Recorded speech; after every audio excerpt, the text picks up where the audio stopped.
Электронный протокол об административном правонарушении теперь составляется за 5 минут. Раньше, по информации полицейских, на это уходил целый час. Составляя электронный протокол, сотрудники полиции не тратят время, чтобы вписать анкетные данные, проверить, находится ли в розыске человек или транспортное средство. Достаточно ввести ИИН, государственный номер, и система автоматически отобразит необходимые сведения, говорят полицейские. Кроме того, введение такой системы сокращает коррупционный риск. То есть сотрудник полиции после внесения данных в административный протокол не сможет его отменить. После оплаты штрафа гражданину не нужно относить квитанцию в госорган. Сведения попадут в базу автоматически. В этом году с помощью единого реестра административных правонарушений полицейские составили почти 30,5 тысяч электронных протоколов, по которым 25,5 тысячи человек оштрафовали и почти 5 тысяч нарушителей получили предупреждение. Например, 40-летний владелец автомобиля Land Cruiser 200 за превышение скорости заплатил 50,5 тысячи тенге.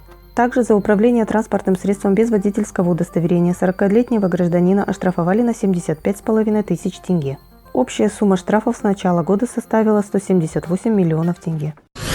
Секретная машина полицейских уже полгода выслеживает нарушителей на дороге, а другого транспорта она ничем не отличается. Никаких опознавательных знаков на ней нет. Правонарушения фиксируют на видеорегистраторы. Полицейские показывать автомобиль не стали, сохраняют конспирацию. Говорят, что такая есть в каждом регионе. Негласные методы наблюдения стали применять по приказу Министерства внутренних дел. На машине нет опознавательных знаков, световых маячков. В дорожном потоке снимают нарушения, а затем показывают водителю. Далее вызывают группу для составления протокола. За истекший период 2019 года данным автопатрулем выявлено 128 нарушений, из которых 21 материал передан в судебные органы. Это все предусмотрено приказом, нормативными документами Министерства внутренних дел. Автолюбители, конечно, удивляются. Многие считают, что скрытое наблюдение незаконно.